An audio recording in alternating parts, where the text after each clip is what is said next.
ওয়াক্ত সলাতের সুন্নাত হচ্ছে 10 অথবা 12 রাকাত। কত রাকাত? 5 ওয়াক্ত ফরজ সালাত 17 রাকাত। এই 5 ওয়াক্ত ফরজ 17 রাকাতের আগে পরে আমরা যেই সুন্নাতগুলি পড়ি সেটা হলো সুন্নাত, সেটা 10 অথবা 12। তো এই সুন্নাত সালাত 10 অথবা 12 এটা আপনি পড়লে নেকি আছে, না পড়লে পাপ হবে না, তবে অস্বীকার করলে কাফের হবেন। রাসূল সাল্লাল্লাহু আলাইহি ওয়াসাল্লাম বলছেন নেকিটা কি, প্রতিদানটা কি? কেউ যদি দিনে রাতে 12 রাকাত সুন্নাতের হেফাজত করে তাহলে আল্লাহ তার জন্য প্রত্যেক 12 রাকাতের বিনিময়ে জান্নাতে একটি ঘর নির্মাণ করে দিবেন। আর যদি না পড়েন তাহলে ঘর হবে না, নেকি হবে না, পাপও হবে না, কিন্তু অস্বীকার করলে কি হবে? কাফের, ইসলাম থেকে খারিজ হয়ে যাবে, বের হয়ে যাবে। তো এটা সুন্নাত। কিন্তু ইত্তেবায়ে সুন্নাহ বোঝাতে গিয়ে আমি যেটা বলবো সেটা হলো ফরজ। ইত্তেবায়ে সুন্নাহ মানে রাসূল সাল্লাল্লাহু আলাইহি ওয়াসাল্লামের অনুসরণ করা কি ফরজ। তিনি তার জীবনে কিছু কিছু আমলকে ঐচ্ছিক করে দিয়েছেন, সেটা করলে নেকি, না করলে পাপ হবে না। কিন্তু আপনি জন্ম থেকে নিয়ে মৃত্যু পর্যন্ত যেটা আবশ্যিক অনুসরণীয় জিনিস সেটা অনুসরণ করতে আপনি বাধ্য। মানুষের জান্নাত জাহান্নাম নির্ভর করে রাসূল সাল্লাল্লাহু আলাইহি ওয়াসাল্লামের অনুসরণের মাধ্যমে। যদি আমার আকীদা আমল রাসূল সাল্লাল্লাহু আলাইহি ওয়াসাল্লামের মতো না হয় তাহলে আল্লাহ আমার কোনো ইবাদত কর্ম কবুল করবে না। আল্লাহ সুবহানাহু ওয়া তাআলা এ ব্যাপারে বলছেন, ফাইন আমানু বিমিসলি মা আমানতুম বিহি, যদি ইহুদি খ্রিস্টান তোমাদের মতো ঈমান আনে, তোমাদের নীতিতে চলে, ফাকাদ ইহতাদাউ, তাহলে তারা হেদায়েত প্রাপ্তদের মধ্যে গণ্য হবে। তো আমাদের আকীদা আমল যদি রাসূল সাল্লাল্লাহু আলাইহি ওয়াসাল্লামের সাথে মিলে যায়, আমাদের আকীদা আমাদের কর্ম কার সাথে মিল থাকতে হবে? রাসূল সাল্লাল্লাহু আলাইহি ওয়াসাল্লামের সাথে। তাহলে আমরা হেদায়েত প্রাপ্তদের মধ্যে থাকব। আর যদি আমাদের আকীদা আমাদের আমল যদি রাসূল সাল্লাল্লাহু আলাইহি ওয়াসাল্লামের উল্টা হয় তাহলে হেদায়েতের মধ্যে থাকা বহু দূরের কথা, জান্নাতে যাওয়া বহু দূরের কথা। আল্লাহ সুবহানাহু ওয়া তাআলা রাসূল সাল্লাল্লাহু আলাইহি ওয়াসাল্লামের পথের উল্টা চলার কারণে আল্লাহ বিচারের মাঠে আমাদেরকে জাহান্নামে আছাড় দিবেন।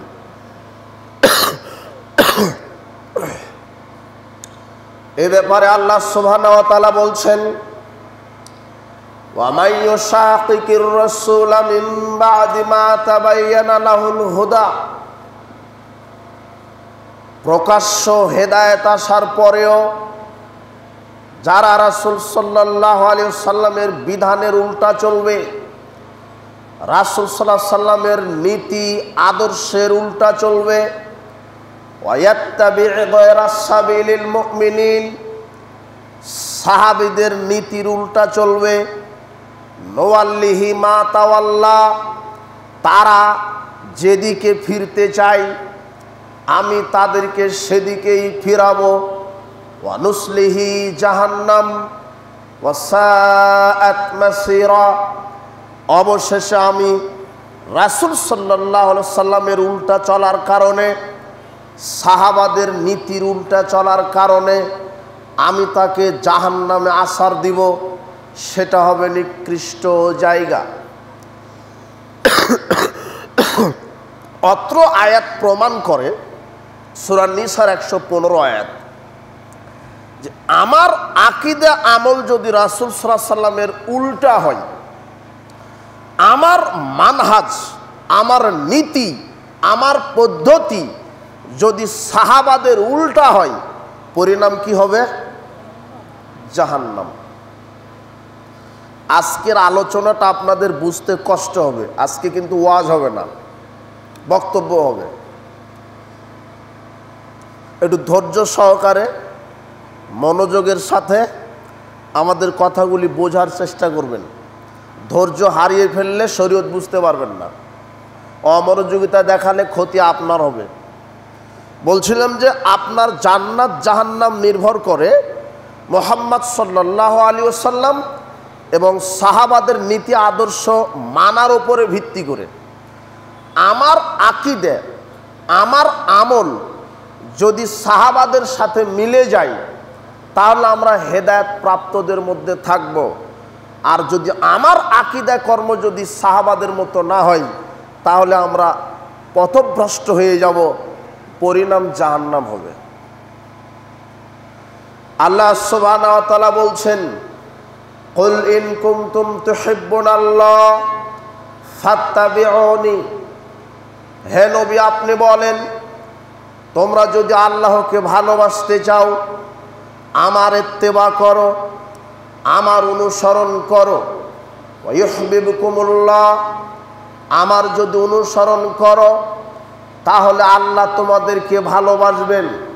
ওয়া ইয়াগফির লাকুম যুনুবাকুম ওয়াল্লাহু গাফুরুর রাহিম, আল্লাহ তোমাদের সমস্ত পাপকে ক্ষমা করে দিবেন, তিনি অতীব ক্ষমাশীল, অতীব দয়াবান। আল্লাহ সুবহানাহু ওয়া তাআলা বলছেন, পৃথিবীর মানব মণ্ডলী যদি আমাকে ভালোবাসতে চাও, নবীর ইত্তেবা করো, তাহলে আমি তোমাদেরকে ভালোবাসবো। আমাদের সলাতে, সিয়ামে, যাকাতে, হজে, কথা কর্মে, খাওয়াতে, উঠাতে, বসাতে, অর্থনীতিতে, সমাজনীতিতে, রাজনীতিতে, শিক্ষানীতিতে, পারিবারিক নীতিতে, মানুষের জীবনের যত কর্ম আছে, পদ্ধতি আছে, সব জায়গাতে একজন মানুষের নীতিতে মানুষ পরিচালিত হবে, যার নাম মুহাম্মদ সাল্লাল্লাহু আলাইহি ওয়াসাল্লাম। যদি আমাদের সার্বিক জীবন রাসূল সাল্লাল্লাহু আলাইহি ওয়াসাল্লামের নীতি আদর্শের সাথে মিলে যায়, তাহলে আমরা সফল কাম হব। আল্লাহ সুবহানাহু ওয়া তাআলা বলছেন, ইয়া আইয়ুহাল্লাযীনা আমানুত্তাকুল্লাহা ওয়া কুলু কাওলান সাদীদা ইউসলিহ লাকুম আ'মালাকুম ওয়া মা ইউতি'ইল্লাহা ওয়া রাসূলাহু ফাকাদ ফাযা ফাওজান আযীমা। শোনো পৃথিবীর বিশ্বাসীগণ, আল্লাহকে তোমরা ভয় করো, সর্বদা সত্য সঠিক কথা বলো, তাহলে আল্লাহ তোমাদের কর্মগুলিকে সংশোধন করে দিবেন। আর তোমরা তোমাদের সার্বিক জীবনে রাসূল সাল্লাল্লাহু আলাইহি সাল্লামের ইত্তেবা অনুসরণ করো, মুহাম্মাদের অনুসরণ করো। তোমাদের উপরে যেই নবী হিসেবে আমি আল্লাহ প্রেরণ করেছি, সেই নবীর ইত্তেবা করো। যদি করতে পারো, তাহলে নবীর অনুসরণ তোমাদের জন্য বিশাল সফলতার কারণ হবে। ফাওজান আযীমা, এটা হবে বড় সফলতা। দুনিয়াতে কল্যাণ প্রাপ্ত হতে গেলে, আখেরাতে জাহান্নাম থেকে মুক্তি পেতে গেলে, একজন মানুষের নীতিতে আপনাকে জীবন পরিচালনা করতে হবে, তার নাম মুহাম্মদ সাল্লাল্লাহু আলাইহি ওয়াসাল্লাম। আপনাকে দেখাই, এই সামাজিক জীবনে এমন কিছু কথা, কর্ম, আকীদা প্রচলিত আছে যেগুলি রাসূল সাল্লাল্লাহু আলাইহি ওয়াসাল্লাম, সাহাবায়ে কেরামের সাথে আপনার নীতি আদর্শের মিল নেই। আল্লাহ সুবহানাহু ওয়া তাআলা বলছেন, ওয়া মা ইউতি'ইর রাসূলা ফাকাদ আতা আল্লাহ, যে নবীর অনুসরণ করলো সে যেন আল্লাহরই আনুগত্য করলো, যে নবীর ইত্তেবা করলো সে যেন আল্লাহরই আনুগত্য করলো। আল্লাহ সুবহানাহু ওয়া তাআলা বলছেন, ফাইন আমানু বিমিসলি মা আমানতুম বিহি। মুহাম্মদ সাল্লাল্লাহু আলাইহি সাল্লাম যেইভাবে আকীদা পোষণ করেছেন, ওইভাবে যদি পৃথিবীর মানুষ আকীদা পোষণ করে, ফাকাদিহি তাদাউ, তাহলে তারা হেদায়েত প্রাপ্তদের মধ্যে অন্তর্ভুক্ত হবে। কিন্তু আশ্চর্যের বিষয়, আল্লাহ সুবহানাহু ওয়া তাআলা বলছেন, ওয়া ইউদিল্লু বিহি কাসীরা ওয়া ইয়াহদি বিহি কাসীরা। আল্লাহ বলছেন এই কোরআন থেকেই মানুষ হেদায়েত পাবে, এই কোরআন থেকেই মানুষ পথভ্রষ্ট হয়ে যাবে, এই কোরআন পড়েই মানুষ হেদায়েত প্রাপ্ত হবে, এই কোরআন পড়েই মানুষ পথভ্রষ্ট হবে। ব্যাপার কি?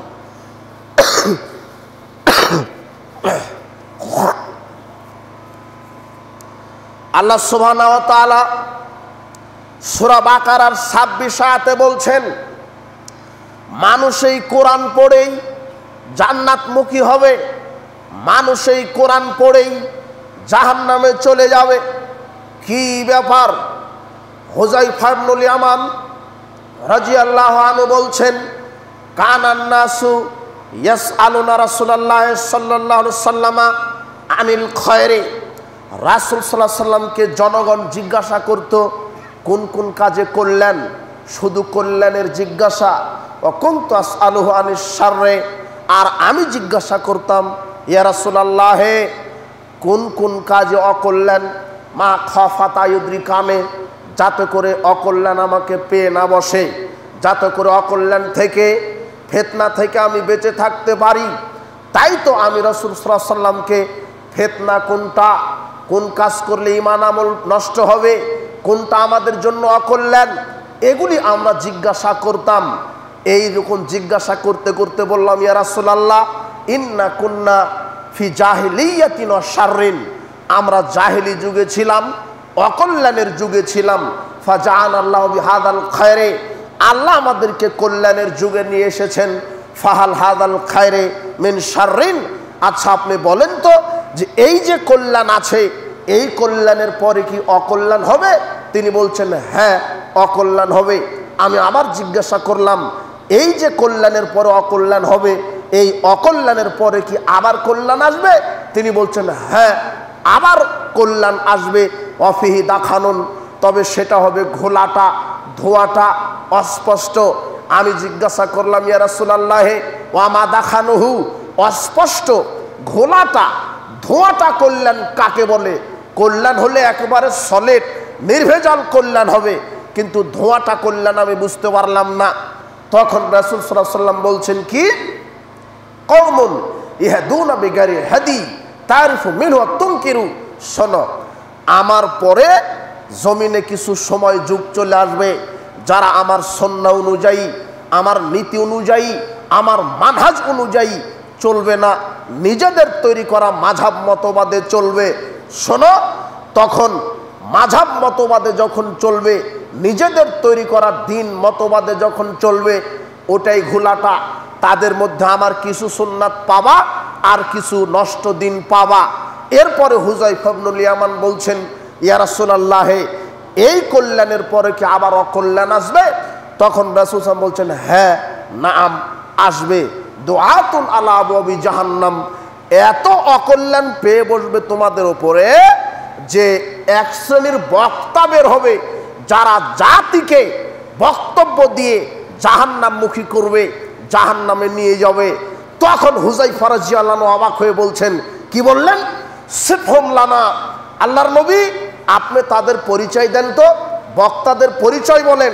তখন রাসূল সাল্লাল্লাহু আলাইহি ওয়াসাল্লাম বলছেন হুম মিন জিলদাতিনা, তারা হবে মুসলিম, ওয়া ইয়াতাকাল্লামুনা বিআলসিনাতিনা, তারা কোরআন হাদিস থেকেই বক্তব্য দিবে। মান আজাবাহুম ইলাইহা কানাফু ফিহা, এই বক্তার বক্তব্য যারা শুনবে বক্তাও জাহান্নামে যাবে, যারা মেনে নিবে তারাও জাহান্নামে যাবে। এবারে হুযায়ফা রাদিয়াল্লাহু আনহু বলছেন ফামা আদরাকানি যালিক, যদি এই যুগটা আমি পাই তাহলে কি করব? তখন রাসূল বলছেন তালজামু জামাতাল মুসলিমিনা ইমামাহুম, তখন যারা সহিহ হাদিস কোরআনের উপরে জামাতবদ্ধভাবে থাকবে তাদের জামাতকে আঁকড়ে ধরো, বিচ্ছিন্ন থাকা যাবে না। হুযায়ফা বলছেন যদি পৃথিবীতে কোনো জামাত না থাকে, রাসূল বলছেন ওয়ালাউ তাআজ্জা বিআসলি শাজারাতিন, তাহলে গাছের শিকড় কামড়িয়ে ধরো, ওয়ান তালা যালিক হাত্তা ইউদরিকাল মাউত, ওই গাছের শিকড় কামড়িয়ে থেকে থেকে ওখানে গাছপালা পাতা খেয়ে মারা যাও, তারপরও জাহেলিয়াতের সাথে আপোষ হয় না, শিরকের সাথে আপোষ হয় না, বেদাতের সাথে আপোষ হয় না। কেন? যেই বেদাতের সাথে তুমি আপোষ হবা, শিরকের সাথে আপোষ হবা, যারা শিরক করে আর যারা আপোষতায় মেনে নেয় দুজনকেই আল্লাহ জাহান্নামে দিবেন। অত্র হাদিস সহিহ বুখারীর 3606 নম্বর হাদিস, রাসূল সাল্লাল্লাহু আলাইহি ওয়াসাল্লাম বলছেন এক শ্রেণীর বক্তা বের হবে, বক্তব্য দিয়ে শ্রোতাদেরকে কোথায় নিয়ে যাবে? জাহান্নাম। আল্লাহ বলছেন কোরআন মানুষকে হেদায়েতের রাস্তা দেখায়, কোরআনই মানুষকে পথভ্রষ্ট করে। তার মানে এক শ্রেণীর বক্তা কোরআনের এই আয়াতকে বিকৃত করে ফেলে দিবে, কোরআনের আয়াতকে নিজের মতো করে বুঝবে। বর্তমান পৃথিবীতে আজকে যে মুসলিম দল শত শত দলে বিভক্ত হয়েছে, শত শত ফেরকায় বিভক্ত হয়েছে, তার একটা মূল কারণ হচ্ছে কোরআন সুন্নাহ নিজেদের মতো করে বোঝার কারণে। অথচ কোরআন সুন্নাহ বুঝতে হবে একমাত্র মুহাম্মদ সাল্লাল্লাহু আলাইহি সাল্লাম এবং সাহাবায়ে কেরাম যেভাবে বুঝেছেন ওইভাবে বুঝতে হবে। মাওলানা সাহেব নিজের মতো করে কোরআন বুঝেছে। আল্লাহ সুবহানাহু ওয়া তাআলা এই কথা 1450 বছর পূর্বে বলেছেন, ফাইন আমানু বিমিসলি মা আমানতুম বিহি, যদি তোমাদের বুঝটা, যদি তোমাদের কোরআন সুন্নাহর বুঝ নবীদের মতো হয়, নবীর মতো হয়, সাহাবাদের মতো হয়, তাহলেই তোমরা হেদায়েত পাবা। কিন্তু এক শ্রেণীর আলেম ওলামা কোরআন হাদিসের বিকৃত অর্থ করছে, নিজেদের মতো করে কোরআনের আয়াতকে বুঝে জনগণকে বোঝাচ্ছে, অথচ কোরআন হাদিস নিজেদের মতো করে বোঝার কোনো সুযোগ নাই। কোরআন হাদিস বুঝতে হবে রাসূল সাল্লাল্লাহু আলাইহি সাল্লাম এবং সাহাবায়ে কেরাম যেইভাবে বুঝেছেন। আপনাকে দেখাই কোন বক্তা, কোন শ্রেণীর মানুষ, কোন শ্রেণীর আলেম কোরআনের আয়াতকে বিকৃত করে মানুষকে পথভ্রষ্ট করে দিচ্ছে। আল্লাহ সুবহানাহু ওয়া তাআলা বলছেন মাইয়াহদিল্লাহু ফাহুয়াল মুহতাদ, সূরা কাহাফ 18 নম্বর সূরা 17 নম্বর আয়াত। আল্লাহ বলছেন আল্লাহ যাকে হেদায়েত দেন সে হেদায়েত প্রাপ্ত হয়, ওয়া মাই ইউদলিল ফালান তাজিদা লাহু ওয়ালিয়াম মুরশিদা, আর আল্লাহ যাকে পথভ্রষ্ট করেন তার কোনো মুর্শিদ নাই। এই যে মুর্শিদ শব্দটা পেয়ে গেছে এই বাংলাদেশের এক শ্রেণীর ল্যাংটা পচা এই পীর মারফতের লোকেরা, মুর্শিদ শব্দটা পাওয়ার সাথে সাথে বলছে যে আল্লাহ যাকে পথভ্রষ্ট করেন তাকে সঠিক রাস্তা দেখাতে পারে একমাত্র পীর, এছাড়া কেউ পারে না। বক্তা নিজের মতো করে কোরআনের আয়াত বুঝে ফেললো, অথচ এই কোরআনের আয়াতকে বুঝেছেন সাহাবীগণ যেভাবে, সেইভাবে আমাদের বুঝ নিতে হবে। সালাফগণ যেভাবে বুঝেছেন ওইভাবে বুঝ নিতে হবে। এখানে মুর্শিদ মানে আল্লাহ, কে? পথ প্রদর্শক কে? আল্লাহ। কিন্তু এই আয়াতকে তেলাওয়াত করে জাতির সামনে মাওলানা সাহেব বলছে মুর্শিদ মানে মরা পীর। পীর সাহেবের দরগায় মানত করলে, পীরের দরগায় সেজদা করলে, মাজারে সেজদা করলে পাপ ক্ষমা হয়। এই আয়াতের বুঝ এই ভণ্ড এক শ্রেণীর আলেম নামের এই জালেমেরা যারা ধর্মকে বিকৃত করছে, তারা এই আয়াতের বিকৃত অর্থ করে জাতিকে মুশরিক বানিয়ে ছেড়ে দিচ্ছে। কিন্তু আয়াতের বুঝ নিতে হবে সাহাবীগণ যেভাবে বুঝেছে ওইভাবে।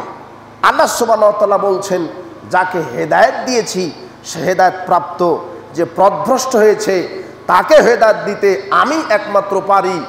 হেদায়েতের মালিক আল্লাহ। পৃথিবীতে কোনো নবীরও ক্ষমতা ছিল না মানুষকে হেদায়েত দেওয়ার। নবীদের যদি ক্ষমতা থাকতো ইব্রাহিম আলাইহিস সালাম তার বাপকে হেদায়েত দিয়ে জান্নাতে নিয়ে যেত।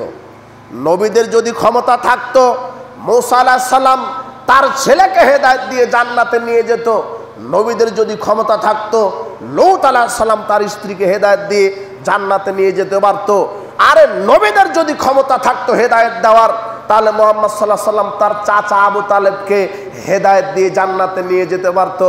অথচ আল্লাহ বলছেন যে হে নবী ইন্নাকা লা তাহদি মান আহবাবতা, তুমি যাকে বেশি ভালোবাসো তাকে তুমি হেদায়েত দিতে পারবা না। ওয়ালাকিন্নাল্লাহ ইয়াহদি মান ইয়াশা, আমি আল্লাহ যাকে ইচ্ছা হেদায়েত দিতে পারি। আবু তালেব যখন মারা যাচ্ছিল তখন রাসূল বলছেন ইয়া আম্মি, হে আমার চাচা, আপনি বলেন লা ইলাহা ইল্লাল্লাহ আশহাদু ইনদা, আমি সাক্ষ্য দিব আল্লাহর কাছে ইনদাল্লাহ, আল্লাহর নিকটে ইয়াউমাল কিয়ামা, বিচার মাঠে। শুধু আপনি বলেন লা ইলাহা ইল্লাল্লাহ। হে চাচা, আপনি শুধু বলেন লা ইলাহা ইল্লাল্লাহ। বারবার এইভাবে চাপ সৃষ্টি করা দেখে আল্লাহ বলছেন হে মুহাম্মদ ইন্নাকা লা তাহদি মান আহবাবতা, তুমি তোমার চাচাকে সবচাইতে বেশি ভালোবাসো বলেই তুমি কি হেদায়েত দিবা? অথচ হেদায়েতের মালিক আমি আল্লাহ। যদি মানুষ হয়ে মানুষকে হেদায়েত দিতে পারতো, নবীরা দিতে পারতো, স্বয়ং মুহাম্মদ সাল্লাল্লাহু আলাইহি ওয়াসাল্লাম তার চাচাকে যখন হেদায়েত দিতে পারেনি, এই পচা বস্তা পচা এই যারা 40 বছর গোসল দেয় না, পেশাব পায়খানা করে পানি নেয় না, এরা নাকি হেদায়েত দিয়ে মানুষকে জান্নাতে নিয়ে যাবে। তার মানে শরীয়তের নামে এরা নগদ ভণ্ডামি করছে, নগদ ভণ্ডামি। কোরআন মাজিদের আয়াতের অর্থ বিকৃত করে এরা এই কবর পূজা, খানকার রমরমা ব্যবসা চালু করে রেখেছে। এদের সবল থেকে মুসলিম জাতিকে আল্লাহ হেফাজত করুন, আল্লাহুম্মা আমিন। বলছিলাম কোরআন হাদিস বুঝতে হবে। রাসূল সাল্লাল্লাহু আলাইহি ওয়াসাল্লাম, সাহাবায়ে কেরাম যেইভাবে বুঝেছেন আপনাকে দেখাই। আল্লাহ সুবহানাহু ওয়া তাআলা বলছেন, ইয়া আইয়ুহাল্লাযিনা আমানুত্তাকুল্লাহা ওয়াবতাগু ইলাইহিল ওয়াসিলা, হে পৃথিবীর বিশ্বাসীগণ আল্লাহকে ভয় করো আর আমি আল্লাহকে পাওয়ার জন্য ওয়াসিলা তালাশ করো। এই আয়াতকেও এক শ্রেণীর ভণ্ড, এই আকীদা মানহাজ পথভ্রষ্ট মানহাজের এই বিকৃত আলেমগণ এই আয়াতের অপব্যাখ্যা করে বলছেন ওয়াবতাগু ইলাইহিল ওয়াসিলা। এই যে আল্লাহ ওয়াসিলা ধরতে বলেছেন মানে পীরের মুরিদ হতে বলেছেন। ওয়াসিলা মানে কি বুঝেছে? পীরের মুরিদ হওয়া লাগবে, কিন্তু সঠিক বুঝটা কি এটা না। এই আয়াতের বুঝ নিতে হলে কাদের কাছে যেতে হবে? রাসূল সাল্লাল্লাহু আলাইহি ওয়াসাল্লাম, সাহাবায়ে কেরামের কাছে। মনে হচ্ছে মাওলানা সাহেব বক্তব্য দেওয়ার গতিতে মনে হচ্ছে আয়াতটা তার বাপের উপরে নাজিল হয়েছিল। আয়াত কার উপরে নাজিল হয়েছিল? মুহাম্মদ সাল্লাল্লাহু আলাইহি ওয়াসাল্লামের উপরে। তিনি যেইভাবে এই আয়াত বুঝেছেন ওইভাবে আমাদেরকে বুঝতে হবে।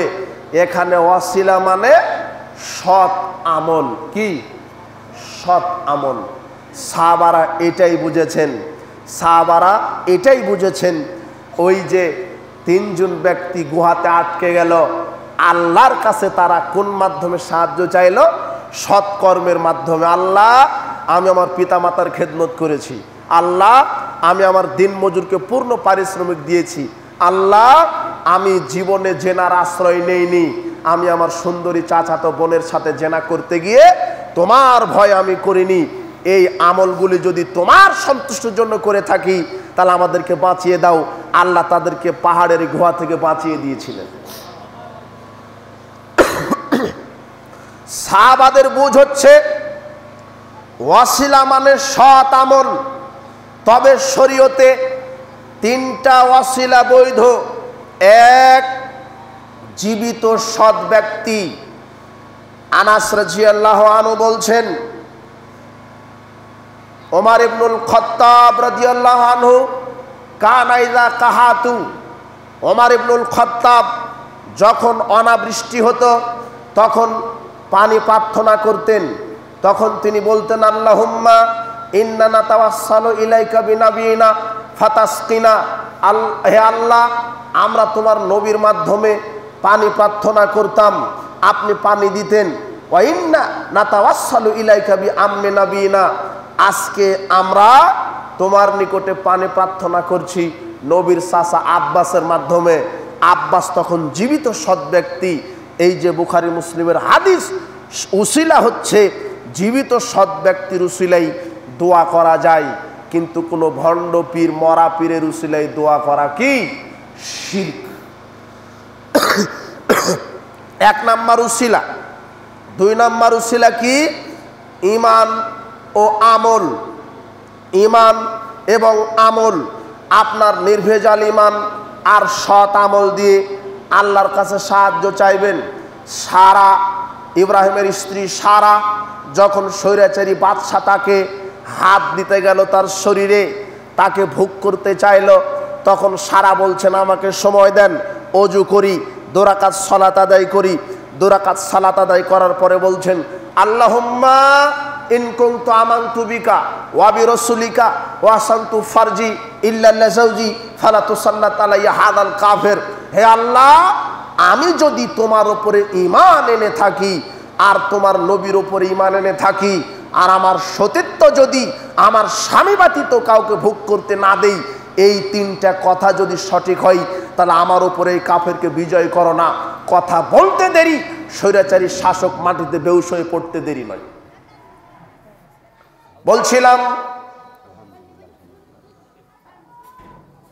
ঈমান এবং আমলের মাধ্যমে আল্লাহর নিকটে আশ্রয় সাহায্য চাওয়া যায়। তিনটা উসিলা শরীয়তে বৈধ। এক, সৎ ব্যক্তি। দুই, ঈমান এবং আমল। তিন, আল্লাহর গুণবাচক নাম। আল্লাহ সুবহানাহু ওয়া তাআলা বলছেন, ওয়ালিল্লাহিল আসমাউল হুসনা ফাদউহু বিহা। আল্লাহর অনেক সুন্দর সুন্দর নাম আছে, সেই নামে তোমরা তাকে ডাকো। ডাকতে হবে কাকে? আল্লাহকে। কোনো পীরকে নয়, কোনো খানকা নয়, কোনো মাজার নয়, কোনো নেতা নয়। আমার আশা আকাঙ্ক্ষা ভরসা প্রার্থনা চাওয়া পাওয়া সব কার কাছে নিবেদন করতে হবে? আল্লাহর কাছে। এ কথা আল্লাহ বলছেন। আল্লাহ বলছেন তোমরা আমাকে ডাকো, আমি তোমাদের ডাকে সাড়া দিব। আল্লাহ নিজে বলছেন আমাকে ডাকো। সে জায়গাতে আপনি কি করে পীরের কাছে যান, মাজারে গিয়ে ডাকেন? আমরা সূরা ফাতিহায় বলি, ইয়াকা না'বুদু ওয়া ইয়াকা নাস্তাঈন। আল্লাহ, একমাত্র তোমারই ইবাদত করি, তোমার কাছেই সাহায্য চাই। মুখে এই কথা বলার পরে আমি গরু খাসে নিয়ে মাজারে দৌড়াই। আমার মতো টাটকা মুনাফিক এবং টাটকা মুশরিক পৃথিবীতে নেই। বাংলাদেশটাই শিরকের রঙ্গমঞ্চ হয়ে গেছে। এদেশের মানুষ, পাক ভারত উপমহাদেশের মানুষকে বোঝানো হচ্ছে, কোরআন সুন্নাহর বিকৃত অর্থ করে বোঝানো হচ্ছে শিরক এবং বিদআতটাই আসল ধর্ম, সুন্নাত আর তাওহীদ এটা নাকি ফিতনাবাজ। কাজেই শরীয়ত উল্টাভাবে বোঝানোর কারণে এদেশের মানুষ শরীয়তকে উল্টাভাবেই বুঝেছে। অথচ শরীয়ত বুঝতে হবে, কোরআনের আয়াত বুঝতে হবে, রাসূল সাল্লাল্লাহু আলাইহি ওয়াসাল্লাম সাহাবায়ে কেরাম যেভাবে বুঝেছে ওইভাবে।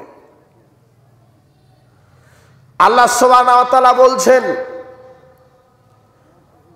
ইন্নাল্লাহা ওয়া মালাইকাতাহু ইসাল্লুনা আলান নবী ইয়া আইয়ুহাল্লাযীনা আমানু সাল্লু আলাইহি ওয়া সাল্লিমু তাসলিমা।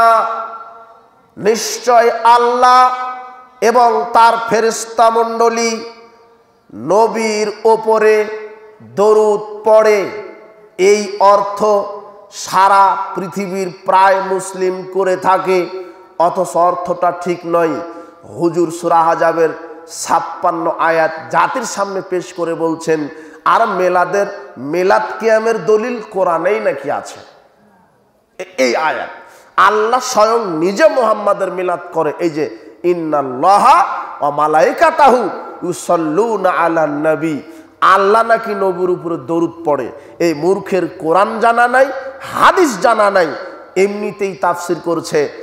আল্লাহ যদি দরুদ পড়ে তাহলে কি বলবে?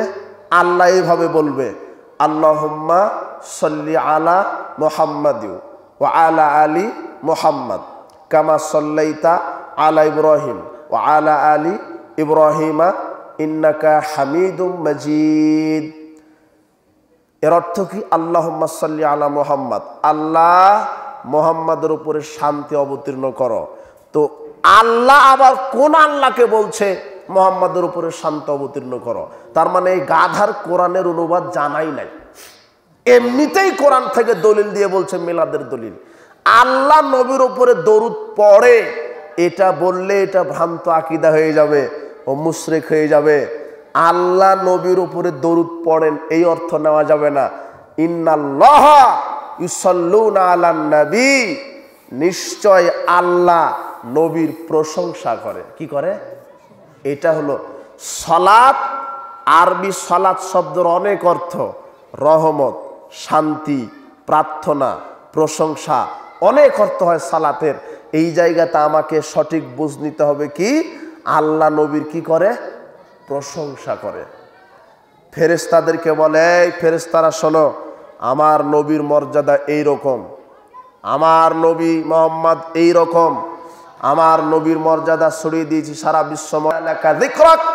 আমি তার খ্যাতি যশ সারা বিশ্বময় ছড়িয়ে দিয়েছি। এইভাবে আল্লাহ প্রশংসা করতে থাকেন। আর ফেরেশতারা কি পড়েন? দরুদ পড়েন। ফেরেশতারা কি পড়েন? ফেরেশতারা বলতে পারে আল্লাহুম্মা সাল্লি আলা মুহাম্মাদ, বলতে পারে না? ফেরেশতারা বলতে পারে আল্লাহ নবীর উপরে শান্তি অবতীর্ণ করো। তো আল্লাহ কি বলবেন যে আল্লাহ নবীর উপরে শান্তি বর্ষণ করো। আল্লাহ আবার কোন আল্লাহকে বলবেন? বুঝেননি মনে হয়। এই যে দেখেন, কোরআনের আয়াতকে বিকৃত করে মেরে দিছে, মিলাদের দলিল কোরআন থেকেই দিচ্ছে। এই পথভ্রষ্ট হুজুরেরা বাংলার পাক ভারত উপমহাদেশের মুসলিমদেরকে মুশরিক বানাচ্ছে। আপনাকে দেখাই, মোহাম্মদী আল্লাহ, জানেন মোহাম্মদী কি? আল্লাহ। এটা কোরআনের আয়াত, কোরআন থেকে দলিল দিচ্ছে হুজুর। কোরআনে আছে মোহাম্মদী কি? আল্লাহ। দেখেন সূরা আনফাল খুলেন, ৮ নম্বর সূরা ১৭ নম্বর আয়াত। আল্লাহ বলছেন, ওয়ামা রামাইতা ইদ রামাইতা ইন্নাল্লাহা রামা, ওয়ামা রামাইতা ইদ রামাইতা, তুমি নিক্ষেপ করনি যখন তুমি নিক্ষেপ করেছিলে, ওয়ালাকিন্নাল্লাহা রামা, আল্লাহ নিক্ষেপ করেছিল। মানে বদরের যুদ্ধের দিন রাসূল সাল্লাল্লাহু আলাইহি ওয়াসাল্লাম এক মুষ্টি বালি নিয়ে কাফেরের দিকে ছুঁড়ে মেরেছিলেন। এই দৃশ্যটা আল্লাহ দেখে বলছেন, মুহাম্মদ ওয়ামা রামাইতা, তুমি নিক্ষেপ করনি, ইদ রামাইতা, যখন তুমি নিক্ষেপ করেছিলে, ওয়ালাকিন্নাল্লাহা রামা, আমি আল্লাহ নিক্ষেপ করেছি। এই যে মুহাম্মদ নিক্ষেপ করেছে মানে আল্লাহ নিক্ষেপ করেছে, তার মানে মুহাম্মদই কি? যদি কোরআনের আয়াত। হুজুর এই আয়াতটা কার মতো করে বুঝলো? নিজের মতো করে। বুঝতে হবে কাদের মতো করে? সাহাবীদের মতো করে। হ্যাঁ, ওয়ামা রামাইতা, মুহাম্মদ আপনি নিক্ষেপ করেননি, ইদ রামাইতা, যখন আপনি নিক্ষেপ করেছিলেন, ওয়ালাকিন্নাল্লাহা রামা, আমি আল্লাহ নিক্ষেপ করেছিলাম। তার মানে যখন আপনি নিক্ষেপ করেছিলেন, নিক্ষেপ করার দায়িত্ব ছিল মুহাম্মদ তোমার, আর প্রত্যেকটা বালিকণা কাফেরের চোখে পৌঁছে দেওয়ার দায়িত্ব ছিল আমি আল্লাহ। এইটাই হলো বুঝ। এই গণ্ড মূর্খরা শরীয়তের অপব্যাখ্যা করে বানিয়েছে মুহাম্মদকে কি? আল্লাহ। সুফিদের আকীদা ওহজা মাস্তাবি আরশতা খুদাকার, উতার পড়া হয় মদিনা মে মুস্তফা হকার, আরশের অধিপতি আল্লাহ ছিলেন যিনি, মুস্তফা হয়ে মদিনায় প্রেরিত হলেন তিনি। আরশের আল্লাহ নাকি মদিনার মুহাম্মদ? মুহাম্মদ আর আল্লাহর মধ্যে ফারাক নেই। তাই দেখবেন বাংলাদেশের অধিকাংশ মসজিদের মেহরাবের উপরে লেখা থাকে আল্লাহ মুহাম্মদ। এদের আকীদা কি? আল্লাহ হলেন মুহাম্মদ, মুহাম্মদ হলেন আল্লাহ। কি কায়দা কৌশলে কোরআনের আয়াতের বিকৃত করে এরা মানুষকে মুশরিক বানাচ্ছে।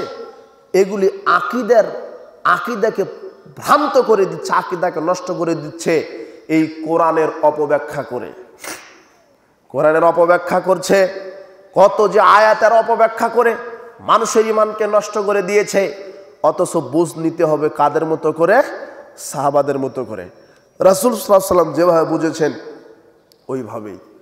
এরপরে আর একটা আয়াতের বিকৃত অর্থ নিয়েছে। বিকৃত অর্থ মানে বুঝটা নিয়েছে অন্য। আল্লাহ বলছেন, ইযা কুরিয়াল কোরআন ফাসতামিউ লাহু ওয়া আনসিতু, যখন কোরআন তেলাওয়াত করা হয় চুপ থেকে শোনো, মনোযোগ দিয়ে শোনো। তার মানে ইমামের পিছনে সূরা ফাতিহা পড়া যাবে না। ইমাম সূরা ফাতিহা পড়লে কেরাত মনোযোগ দিয়ে শোনা লাগবে, বুঝেননি? সূরা ফাতিহা পড়া যাবে না। এই এত সিটার, এই কেমন সিটার?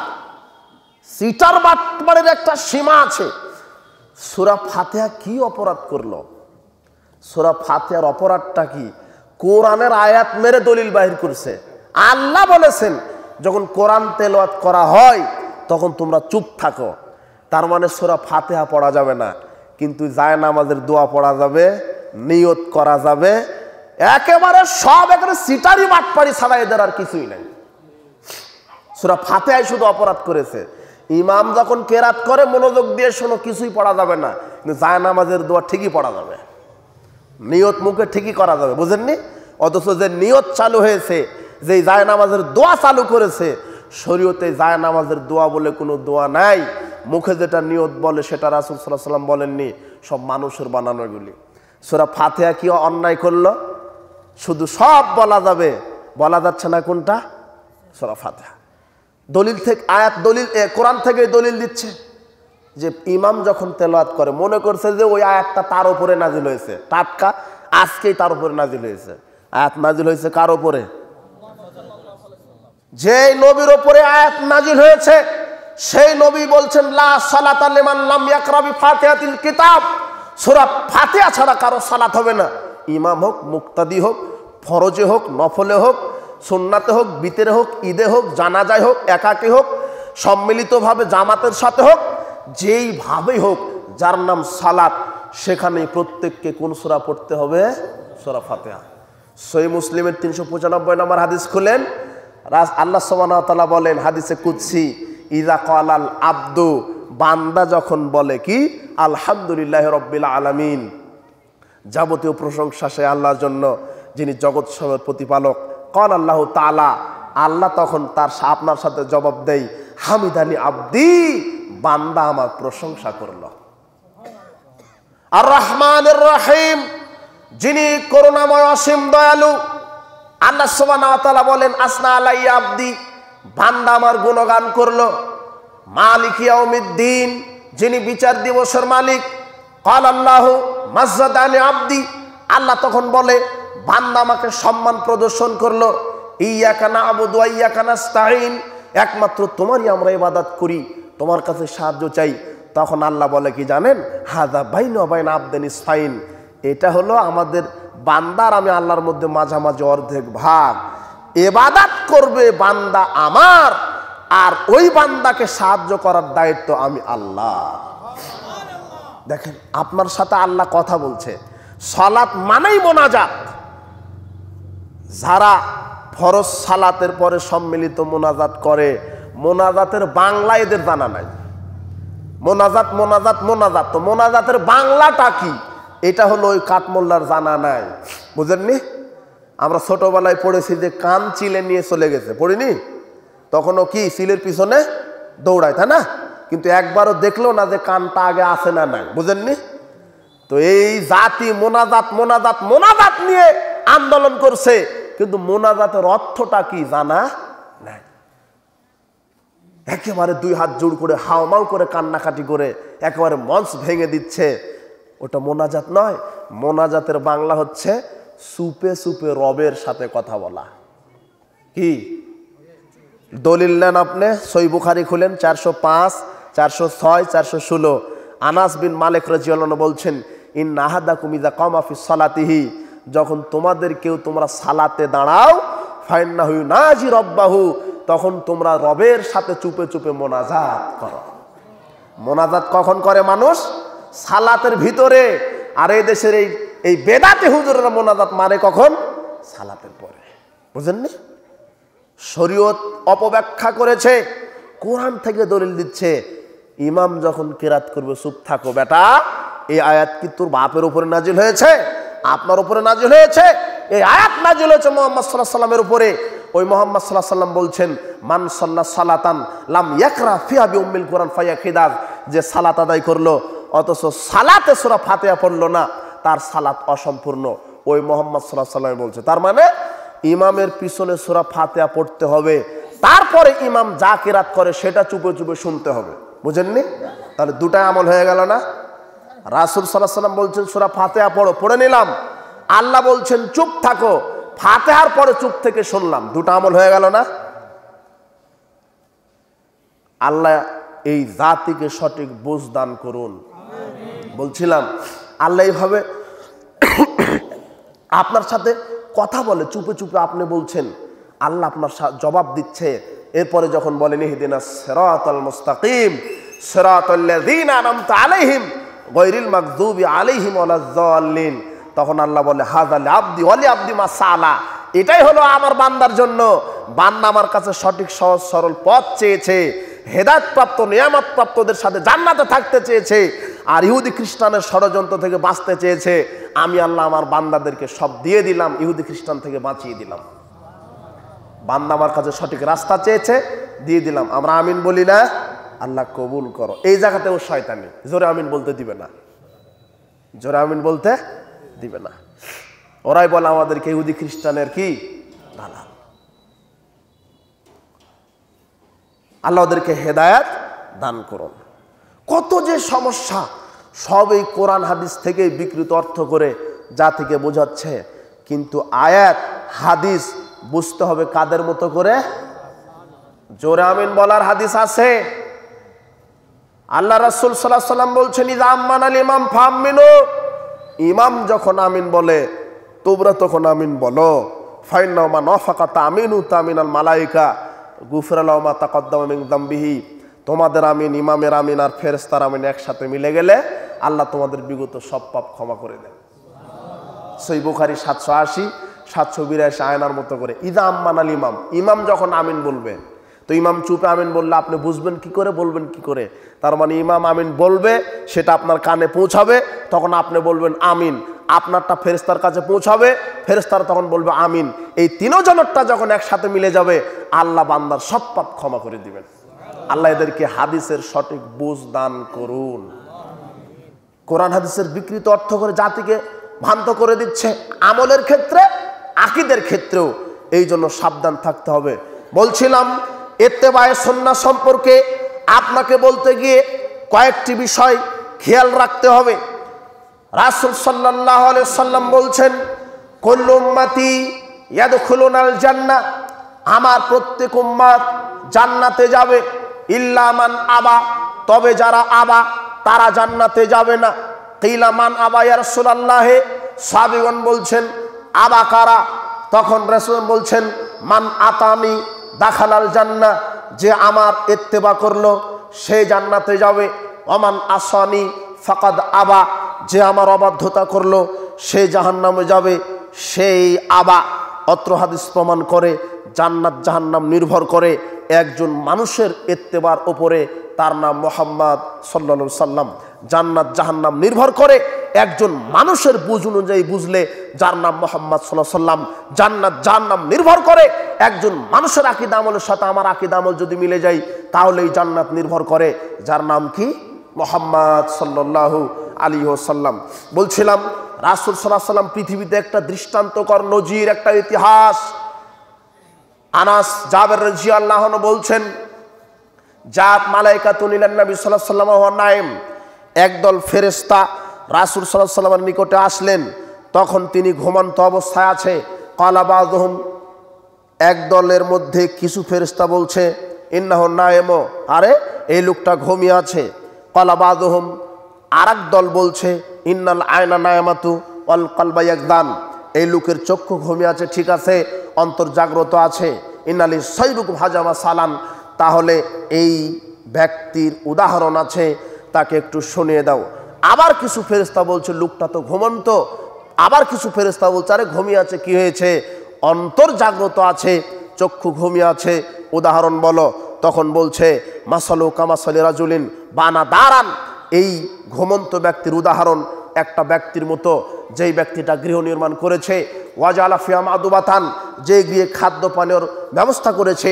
ওয়াবাসা দাইয়ান, এরপরে একজন দায়ীকে পাঠিয়েছে। ফামান আজাবাদ দাইয়া দাখালাত দারা ওয়া কালা মিনাল মাদুবা, যে ওই দায়ীর দাওয়াত গ্রহণ করেছে, গৃহে প্রবেশ করতে পেরেছে, খাদ্য খেতে পেরেছে। ওমান লাম ইউজিবুদ দাইয়া, যে দায়ীর দাওয়াত গ্রহণ করেনি, লাম ইয়াদখুলিদ দারা, গৃহে প্রবেশ করেনি। ওয়া লাম ইয়াকুল মিনাল মাদুবা, খাদ্য খেতে পারেনি। ক্বালু আউযিলু কাহা, এরপরে ফেরেশতাগণ বলছেন তাহলে এই উদাহরণ যে বললেন আপনারা, এখন এই লোকটাকে বলে দেন। আবার একদল ফেরেশতা বলছে ইন্নাহু নাইম, লোকটা তো ঘুমন্ত আছে। তখন আর একদল ফেরেশতা বলছে ইন্নাল আয়না নাইমাতুল কলবা ইয়াকজান, অন্তর জাগ্রত আছে, চক্ষু ঘুমিয়ে আছে, বলে দেন। তখন একদল ফেরেশতা বলছে উদাহরণ কি? রাজুলুন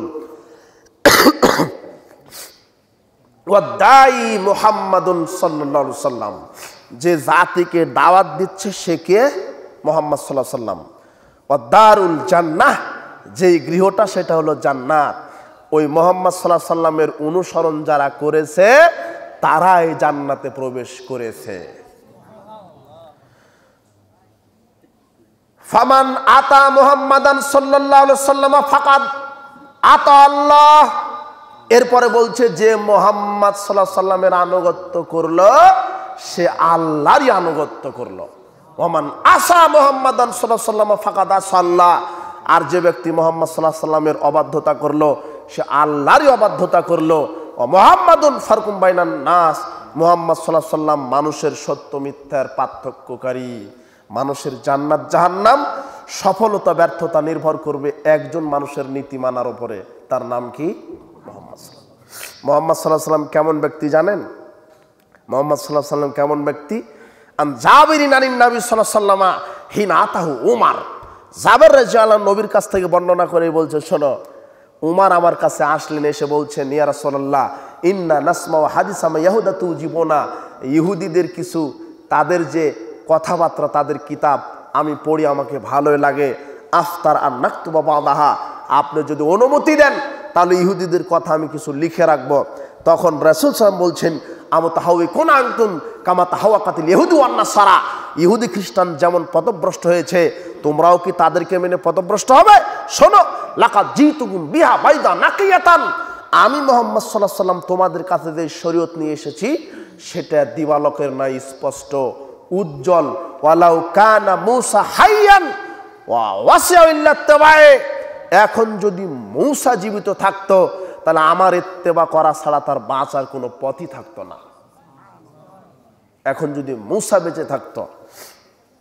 মুহাম্মদ সাল্লাল্লাহু আলাইহি ওয়াসাল্লাম এমন একটা মানুষ, যেদিন থেকে নবুয়ত পেয়েছে সেদিন থেকে সব নবীর শরীয়ত বাতিল হয়ে গেছে।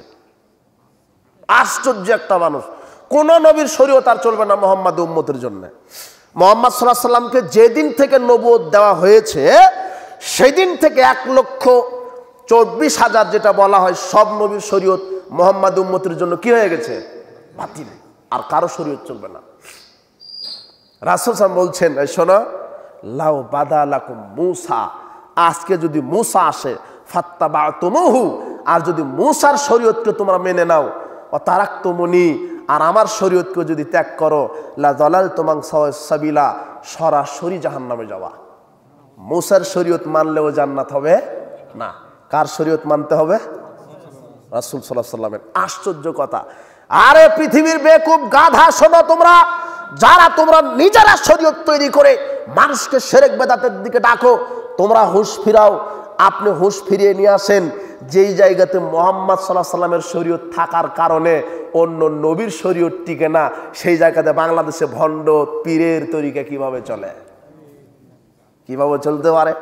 মুহাম্মদ সাল্লাল্লাহু আলাইহি ওয়াসাল্লামের শরীয়ত থাকাতে মূসার শরীয়ত যেখানে টিকে না, সে জায়গাতে আপনার এই বেদাতি হুজুরের শরীয়ত টিকবে? জি না। হুজুর ধর্মের নামে দোয়া আবিষ্কার করেছে। হুজুর যদি বদনা আবিষ্কার করতো, মানুষ অজু করে উপকৃত হতে পারতো, হুজুর দোয়া আবিষ্কার করেছে। বলছে যে অজুর শুরুতে দোয়া বলতে হবে, বিসমিল্লাহির রহমানির রহিম, আল ইসলামু হাক্কুন আল কুফরু বাতিলুন আল ঈমানু নূরুন আল কুফরু যুলমাতুন। অথচ মুহাম্মদ সাল্লাল্লাহু আলাইহি ওয়াসাল্লাম এই দোয়া আবিষ্কার করেননি। মুহাম্মদ সাল্লাল্লাহু আলাইহি ওয়াসাল্লাম বলেছেন অজুর শুরুতে বলো বিসমিল্লাহ। কি? বিসমিল্লাহ। অথচ হুজুর বলছে ওই দোয়া। তিরমিজি 3334 নম্বর হাদিস তিরমিজি। রাসূল সাল্লাল্লাহু আলাইহি ওয়াসাল্লাম আবু জারকে বলছেন, ঘুমানোর অনেক দোয়া আছে, তার মধ্যে বলছেন একটা, তুমি যখন ঘুমাতে যাবা তখন এইভাবে বলবা, আমানতু বিনাবিয়িকা, আমি ঈমান আনলাম নবীর উপরে, আল্লাযী আরসালতা, যে আল্লাহ আপনাকে প্রেরণ করেছে। তো আবু জার গিফারি মাতবারি করে বলছে, আমানতু বিরাসূলিকা, নাবিকার জায়গায় কি লাগায় দিছে? মানে আবু জার বলছে যে নবীদের চাইতে তো রসুলদের মর্যাদা কি বেশি, তো মুহাম্মদ সাল্লাল্লাহু আলাইহি ওয়াসাল্লামের মর্যাদা তো সবার চাইতে বেশি, কাজে নাবিকার জায়গায় রসুলিকার লাগিয়ে দিই। ফাতানা ইয়াদাউ ফি ইয়াদি সদরি, ফাতানা ইয়াদাউ ফি সদরিহি, সদরি, ফাতানা ইয়াদাউ ফি সদরি। আবু জার বলছেন, আমানতু বিনাবিকার জায়গায় যেই আমি রসুলিকা বানানা যোগ করলাম, রাসূল সাল্লাল্লাহু আলাইহি ওয়াসাল্লাম এমন জোরে আমার বুকে ঘুষি মারলেন, শুধু নাবিকার জায়গায় কি লাগানোর কারণে। আর এই যে বাংলাদেশের হুজুর টাটকা সালাতের পূর্বে, রমাদানের পূর্বে কত যে বেদাত তৈরি করেছে, এরা কয় ঘুষি খাইত বুঝলেননি কথা? এই যে ওযুর দোয়াই তৈরি করে ফেলেছে হুজুর, ওযুর দোয়া বিসমিল্লাহ, অথচ হুজুর তৈরি করেছে বিসমিল্লাহির রহমানির রহিম, আল ইসলামু হাক্কুন আল কুফরু বাতিলুন, এই দোয়া। এরপরে বলছে ফাজাল আমলে লেখা আছে, অজু শেষে কেউ যদি সূরা কদর একবার পড়তে পারে তাহলে সত্যবাদীদের সাথে বিচার মাঠে থাকবে, 2 বার সূরা কদর পড়লে শহীদদের সাথে থাকবে, 3 বার সূরা কদর পড়লে নবীদের সাথে থাকবে। একেবারে টাটকা মিথ্যা হাদিস। সূরা কদর পড়তে নিষেধ করিনি, কিন্তু অজুর পরে 3 বার মারতে হবে না, এমনিতেই পড়েন নেকি পাবেন অক্ষর প্রতি 10, কিন্তু অজুর পরে বলতে হবে আশহাদু আল্লা ইলাহা ইল্লাল্লাহু ওয়াহদাহু লা শারীকা লাহু ওয়া আশহাদু আন্না মুহাম্মাদান আবদুহু ওয়া রাসূলুহু। যদি এই দোয়া পড়তে পারেন, ফুতিহাত লাহু আবওয়াবুল জান্নাতি সামানিয়া ইয়াদখুলু মিন আইহা শাআ, রাসূল সাল্লাল্লাহু আলাইহি ওয়াসাল্লাম বলছেন তার জন্য আল্লাহ জান্নাতের 8টি দরজা খুলে দেবেন, যে কোনো দরজা দিয়ে প্রবেশ হবে। এই জন্য সুন্নাহ ইত্তেবা অনুসরণ করতে হবে কাকে? রাসূল সাল্লাল্লাহু আলাইহি ওয়াসাল্লামকে, কোনো হুজুরকে নয়, বড় আলেমকে নয়, কোনো পীরকে নয়। যে কোনো আমল করবেন। আশ্চর্য কথা, আপনাকে কি বুঝাচ্ছি, মুহাম্মদ সাল্লাল্লাহু আলাইহি ওয়াসাল্লাম এমন একজন মানুষ যে তাকে যেদিন থেকে নবুয়ত দেওয়া হয়েছে সেদিন থেকে পৃথিবীর বিগত সব নবীর শরীয়ত কি বাতিল। অবাক একটা কথা, অবাক একটা কথা, এ কেমন মানুষ? নবুয়ত পাওয়ার সাথে সাথে সব নবীর শরীয়তই বাতিল। সে জায়গাতে হুজুরের ধর্ম চলবে কি করে? পীরের ধর্ম চলবে কি করে? এদেশের মানুষ কিভাবে শরীয়ত বুঝবে? ইত্তেবা কিভাবে বুঝবে? আপনাকে এবারে কয়েকটা বিষয় বলছি। যে কোনো আমল করবেন, আমল করার পূর্বেই 5টি শর্ত পুরা করতে হবে। কয়টা? যে কোনো আমল করেন, যে কোনো আমল করেন, সালাত আদায় করেন, হজ করেন, যাকাত দেন, কোরআন তেলাওয়াত করেন, দান করেন, আপনি তাসবিহ পাঠ করেন, সালাম দেন, যেই আমলই করেন, একটা আমল করতে চাচ্ছেন, ওই আমল করার পূর্বে শর্ত লাগবে 5টি। কয়টি? 5টি, না হলে আমল কবুল হবে না। আর আরেকটি কথা আমি আজকে বললাম যে জান্নাত জাহান্নাম নির্ভর করে একজন মানুষের ইত্তেবার কারণে। এটা আজকে আমি এতক্ষণ বললাম। আমি বললাম যে পৃথিবীতে একজন মানুষের ইত্তেবা চলবে, যার নাম মুহাম্মদ সাল্লাল্লাহু আলাইহি সাল্লাম।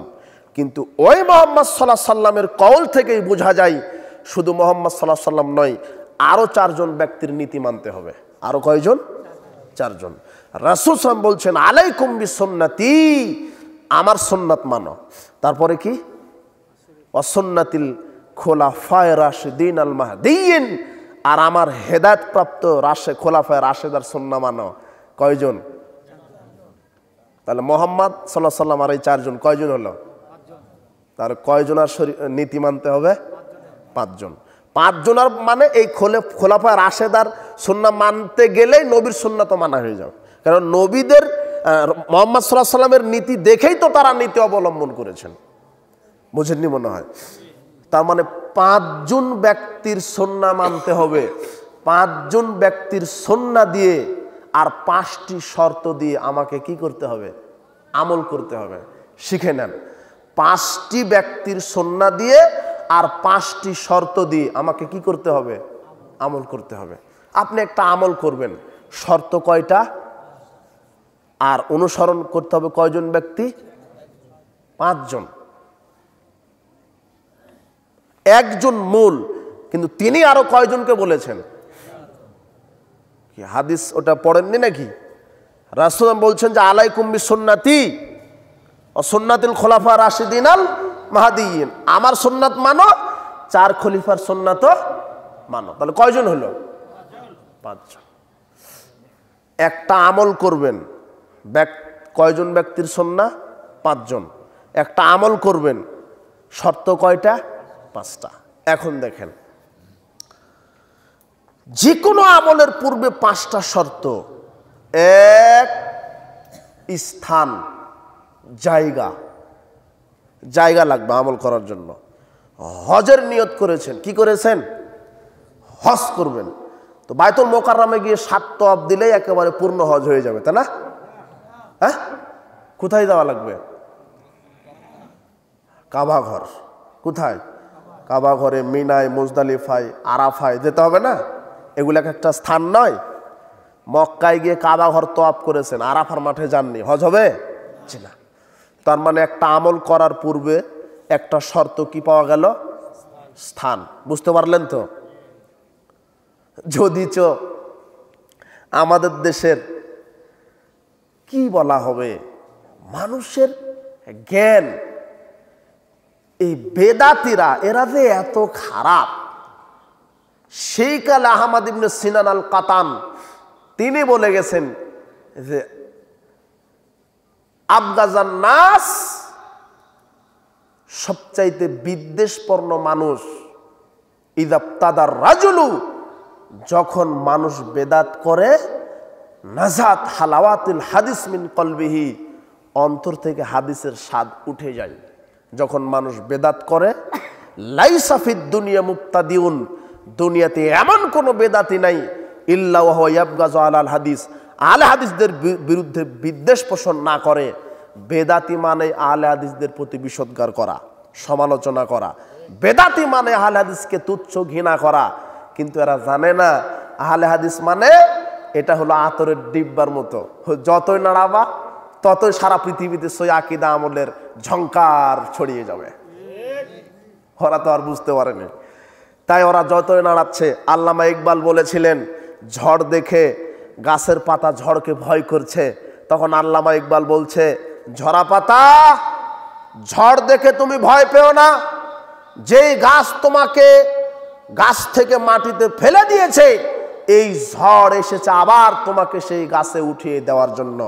কাজেই সারা পৃথিবীতে এই বেদাতি, এই আলখাল্লা পড়া খানকা হুজুরেরা, এই কবর মাজারের হুজুরেরা আহলে হাদিসের বিরুদ্ধে যতই বিষোদ্গার করবে, এই ঝড় সারা পৃথিবীতে আহলে হাদিসের আকীদা মানহাজ প্রচার প্রতিষ্ঠার জন্য যথেষ্ট হয়ে যাবে।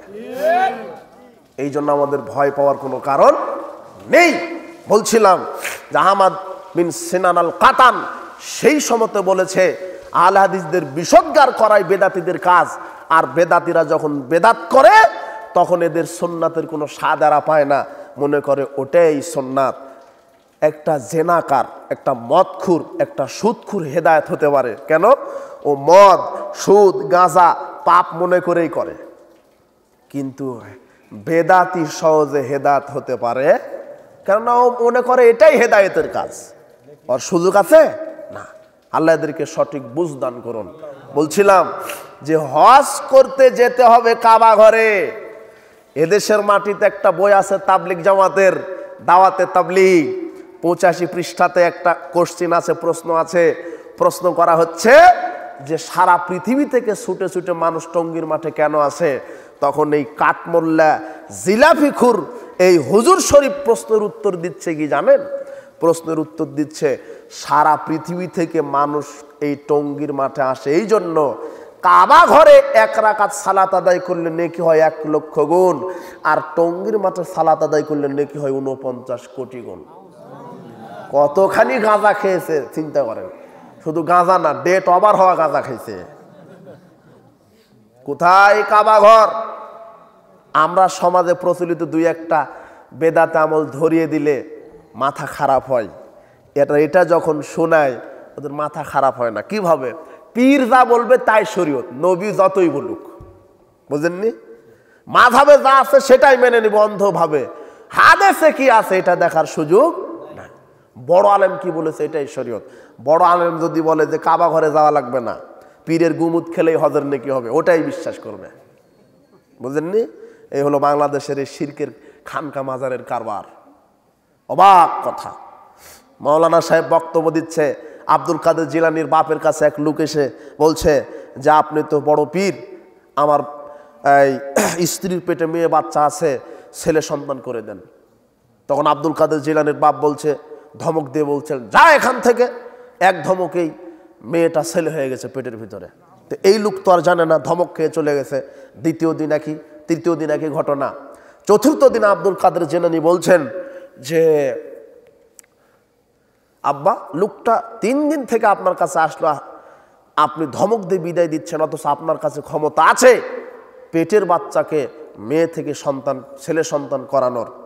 তখন আব্দুল কাদের জিলানির যিনি শিষ্য তিনি বলছেন, বেটা তুমি বুঝতে পারোনি, তোমার বাপ ছিল সেই ধমকে মেয়েটা ছেলে হয়েছিল, দ্বিতীয় দিনের ধমকে ছেলেটা আবার মেয়ে হয়েছে, তৃতীয় দিনের ধমকে মেয়েটা আবার ছেলে হয়েছে। আজকে যদি চতুর্থ দিনের ধমকে ছেলেটা আবার মেয়ে হয়েছে, আজকে 5ম দিনে যদি আবার ধমক দেয়, তাহলে পৃথিবীর সব মেয়ে ছেলে হয়ে যাবে। আপনি বলছেন নাউজুবিল্লাহ, বক্তার সামনে যারা আছে সবাই বলছে সুবহানাল্লাহ। মানে বক্তাও গাঁজাখুর, শ্রোতারাও মদখুর। এই হলো বাংলাদেশ। এই হলো কি দেশ? বাংলাদেশ।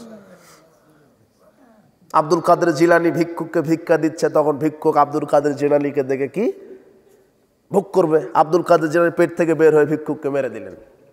তখন বল সুবহানাল্লাহ। এই হলো বাংলাদেশ, সব চলে এখানে, না চলার কিছুই নয়। আপনি আগামীকাল ল্যাংটা হয়ে এই আপনার এই নারায়ণগঞ্জ 300 ফিটের ওখানে বসে বলবেন যে এই আমার পেশাব খেলে রোগ ভালো হবে, বাংলাদেশের এই বাংলার জাতির আপনার পেশাব খাবে। এই হলো বাংলাদেশ। এরা মনেই করে যে কবর পূজা, মাজার পূজা, গোমুত খাওয়াটাই হলো রাজ্জাক দাতা, সন্তান দাতা। এদেরকে তাওহীদের বিষটা ঢুকানো খুবই কঠিন। তাই তো আমাদের উস্তাদ বলে যে পানির স্রোত পরিবর্তন করা সহজ, কিন্তু সমাজের এই অন্ধকার দূর করা পানির স্রোতের চাইতেও খুবই কঠিন। এই দেশের মানুষ শিরককেই মনে করে ধর্ম, আর তাওহীদকেই মনে করে এগুলি ভণ্ডামি। তাহলে এদেরকে বোঝাতে পারবেন আল্লাহ মুসলিম জাতিকে শিরকি আগ্রাসন থেকে রক্ষা করুন, বেদাতে আগ্রাসন থেকে রক্ষা করুন। বলছিলাম যে কোনো আমল করবেন, আমলের পূর্বে শর্ত কয়টা? 5টা। এক, স্থান। হজের জন্য যেতে হবে কোথায়? মক্কায়। আর বাংলাদেশের এখন একটা ভ্যান চালকও জানে যে না, টঙ্গীতে গেলেই হজের নেকি হয়। রাসূল সাল্লাল্লাহু আলাইহি ওয়াসাল্লাম বলছেন যে কাবা ঘরে হজ বন্ধ হয়ে যাবে, এটা কিয়ামতের আলামত। এটা আলামত শুরু হয়ে গেছে। তাহলে স্থান বুঝলেন। 2, পরিমাণ। 2 নম্বর কি? পরিমাণ। রাসূল সাল্লাল্লাহু আলাইহি ওয়াসাল্লাম কোন ইবাদত কি পরিমাণ করেছেন এটাই করতে হবে। জোহরের সালাত ফরজ 4 রাকাত, 6 রাকাত মেরে দিবেন, হবে না? তাহলে কয় রাকাত করতে হবে? 4 রাকাত। রাসূল সাল্লাল্লাহু আলাইহি ওয়াসাল্লাম রমাদানের বাহিরে, রমাদানের ভিতরে কয় রাকাতের বেশি পড়েননি? 8 রাকাত। হুজুর মারে কয় রাকাত? 20 রাকাত। আবার আর এক হুজুর বলছে যে দেখেন হাদিস যে কি বোঝায় বুঝেছে, বলছে সালাতুল লাইল মাসনা মাসনা, রাতের সালাত 2 করে। তার মানে 20 কেন, 40-60ও মেরে দাও, হয়ে যাবে। ফতোয়া দিচ্ছে হুজুর। এই যে হাদিসের দলিল, বুখারী মুসলিম সব হাদিসে আছে। রাসূল সাল্লাল্লাহু আলাইহি ওয়াসাল্লামকে জিজ্ঞাসা করা হলো আমি রাতের সালাত কিভাবে আদায় করব? বল সালাতুল লাইল মাসনা মাসনা। রাসূল সাল্লাল্লাহু আলাইহি ওয়াসাল্লাম নিজেই বলছেন সালাতুল লাইল মাসনা মাসনা, রাতের সালাত 2 করে। তার মানে 20 কেন, 40ও মেরে দাও। তো 2 করে কতখানি, এই পরিমাণ দেখতে হবে কোন ব্যক্তির নিকট থেকে। এটাই মানহাজ। শোনেন, দলিল থাকার পরেও আমল করা বেদাত। কি বললাম? দলিল আছে তারপরে আমল করতে পারবেন না, বেদাত, যদি মানহাজ ঠিক না থাকে। সম্মিলিত মোনাজাতের দলিল আছে কি? দেখবেন কয়টা দেখবেন আপনি? সালাতুল ইস্তিসকা, রাসূল সাল্লাল্লাহু আলাইহি ওয়াসাল্লাম সাহাবীদেরকে নিয়ে সম্মিলিত মোনাজাত করেননি? কুনুতে নাজেলা করেননি? কুনুতে রাতেবা করেননি? তো দলিল নাই মানে? একাধিক দলিল আছে, সম্মিলিত মোনাজাত করার দলিল আছে, কিন্তু মানহাজ দেখা লাগবে। আমি 5টা শর্তের মধ্যে এটা নিয়ে আসবো। আমি স্থান বলেছি, পরিমাণ বলেছি। সালাতুল লাইল মাসনা মাসনা 2 করে, তো 2 করে সর্বোচ্চ রাসূল সাল্লাল্লাহু আলাইহি ওয়াসাল্লাম কত রাকাত পড়েছে অত রাকাতই পড়তে হবে, বুঝেননি? এটাই মানহাজ। এরপর 3, কারণ। 3 নম্বর কি? কারণ। একটা আমল করবেন, এই যে সম্মিলিত মোনাজাতের দলিল আছে, সালাতুল ইস্তিসকা পড়েছে, কারণ কি? বৃষ্টি প্রার্থনার জন্য। কি? কুনুতে নাজেলা পড়েছেন, কল্যাণ অকল্যাণের দোয়া করার জন্য, রাতেবার জন্য, কারণ।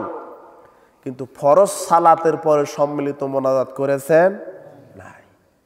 হুজুর মোনাজাতের দলিল ওই যে ইস্তিসকা করেছে ওখান থেকে নিয়ে আসছে।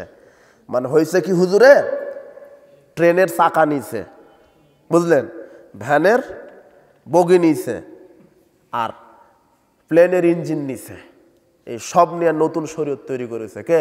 হুজুর। কিন্তু মানহাজ কি? যেখানে যেই নীতি সেখানে সেটাই মানতে হবে। ফরজ সালাতের পরে রাসূল সাল্লাল্লাহু আলাইহি ওয়াসাল্লাম সাহাবীদেরকে নিয়ে কি করেননি? সম্মিলিত মোনাজাত করেননি। দলিল যার নাই আমল করা যাবে না। কারণ বুঝেন, কারণ। আর একটা, জুমার দিনের 2 আজান এদিকে হয়? হ্যাঁ, আরে এ নিয়ে বাহাস হয়, বাহাস। এই হেন তেন মৌলবী বাহাস করে না, এক একজন অনেক বড় বড় আলেম এরা বাহাস করে 2 আজান। আমিও বলে যাচ্ছি 2 আজান দেওয়া সুন্নাত। 2 আজান দেওয়া কি?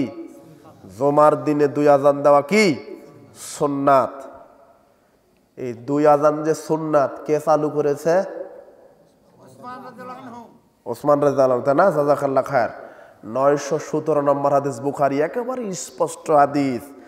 জুমার 2 আজান চালু করেছে কে? উসমান রাদিয়াল্লাহু আনহু। রাসূল সাল্লাল্লাহু আলাইহি ওয়াসাল্লাম বলছেন, আমার সুন্নাত মানো, আমার 4 খলিফার সুন্নাত। তো উসমান মনে হয় 4 খলিফার বাহিরে।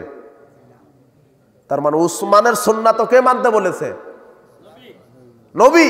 তাহলে উসমানের যে 2 আজান, এটা কি তার মানে? সুন্নাত। বুঝেননি কথা? জুমার দিনে 2 আজান সুন্নাত। এই 2 আজান দিবেন। উসমান রাদিয়াল্লাহু আনহু কি কারণে 2 আজান দিয়েছিলেন, ওই কারণ আপনার থাকা লাগবে। দেখেন, আপনার হুজুরকে নিয়ে আসেন, ও পায়খানা করবে, ও পায়খানা, শুধু পেশাব নয়, হলুদ পেশাব করবে। ও মানহাজ শিখতে হবে। শোনেন, বাংলাদেশের মানুষের অনেক আকীদা সহি আছে, মানহাজ সহি নাই। এরকম অনেক লোক আছে, আকীদা সহি, মানহাজ কি নাই, মানহাজও বুঝেনি। মানহাজ মানে নীতি পদ্ধতি। দলিল থাকলেই ওই আমল করা যাবে না, ওই নীতিটা কেমন দেখতে হবে। রাসূল সাল্লাল্লাহু আলাইহি ওয়াসাল্লাম কিভাবে করেছে, সাহাবীগণ কিভাবে করেছে, ওইভাবেই করতে হবে। দলিল আছে মেরে দিলেন, কিন্তু ওইটা কিভাবে করেছেন। 2 আজান উসমান রাদিয়াল্লাহু আনহু চালু করেছেন কি কারণে? তিনি কারণটা কি? জাওরা নামক বাজারে লোক সমাগম বেশি হতো। তিনি বললেন, যাও বাজারে গিয়ে আজান দিয়ে আসো। আপনার এই মোল্লারা বাজারে দেয় না মসজিদে মারে? বর্তমান বাংলাদেশে যেই 2 আজান চালু আছে, এই আজানের সাথে উসমানের তিল পরিমাণ সম্পর্ক নেই। কাজে উসমানের আজানই দেন সুন্নাত, আগে বাজারে দিয়ে আসবেন, এই কালনি বাজারে দিয়ে আসবেন আগে। বুঝেননি মনে হয়? আর থামেন, আমি বলি যে কোনো আমল করবেন কি দেখা লাগবে? কারণ। হ্যাঁ, উসমান বলেছে বাজারে যাও, বাজারে গিয়ে আজান দিয়ে আসো। তাহলে বাজারে আগে মসজিদে কয়টা দিয়েছেন উসমান? উসমান রাদিয়াল্লাহু আনহু মসজিদে একটাই দিয়েছেন, আর মারে মসজিদেই কয়টা? তার মানে মসজিদে যেই 2 আজান আছে এটা সুন্নাত নয়, এটা হলো টাটকা বিদআত। এটাই সঠিক। বাহাজ মোনাজারা করে লাভ নাই, শক্তি জনবল দিয়ে কোনো লাভ নাই। মানহাজ আগে বুঝেন আপনি। হ্যাঁ, কালনি বাজারে আজান হয়, তাই না? তার মানে বাজারে আজান দেওয়ার দরকার নাই, তার মানে 2 আজানের দরকারই নাই। ওসমান রাদিয়াল্লাহু আনহুর সময় তো মাইক ছিল না, এখন মাইক সিস্টেম এমন হয়ে গেছে গোটা নারায়ণগঞ্জ আজান প্রচার করা যাবে, তাই না? তার মানে গোটা নারায়ণগঞ্জে একটা আজান দিলে হয়ে যাবে। বুঝেননি মনে হয়? শরীয়ত আমাদেরকে বোঝান। সেই সময় মাইকের ব্যবস্থা ছিল না, তাই বাজারে যাওয়া লাগছে। এখন ওসমান রাদিয়াল্লাহু আনহুর কারণ যদিও থাকে, মাইকের কারণে ওই কারণ ডিলিট হয়ে গেছে, বাজারে আর যাওয়া লাগবে না। কাজে শরীয়ত আগে আপনি বুঝেন। মসজিদে আজান হবে একটাই, উসমানের যুগেও একটাই হয়েছিল। উসমানের আজান দিবেন, বাজার আগে দিয়ে আসবেন, মসজিদে একটা 2টা, এই আজান সুন্নাত। কিন্তু বর্তমানে বাংলাদেশে যে আজান চালু আছে উসমানের সাথে আর কোনো সম্পর্ক নাই। তার মানে এটা বিদআত, বিদআত, একেবারেই বিদআত। মানেন আর না মানেন আমি বলছি না, আমি তো আজকে লাঠি দিয়ে বলিনি যে মানেন মানেন বলেছি। মানা না মানা আপনার, তবে আপনাকে মানাজ বুঝতে হবে, কথাই ঠিক, পদ্ধতি বুঝতে হবে, শরীয়ত। আয়াতুল কুরসি পাঠ করার দলিল আছে ফরজ সালাতের পরে, কি? কিন্তু দেখবেন কিছু মুরব্বী আছে আয়াতুল কুরসি পড়ার পরে দাঁড়ি ধরে মারে এক ফু বুকে, ও ফজিলত কেটে যাবে। কেন? রাসূল সাল্লাল্লাহু আলাইহি ওয়াসাল্লাম মারেননি। এমনিতে আয়াতুল কুরসি পড়বেন, তাহলে কি হবে? মরার সাথে সাথে জান্নাতের সুযোগ সুবিধা আল্লাহ আপনাকে দান করবেন। শরীয়ত বুঝেন।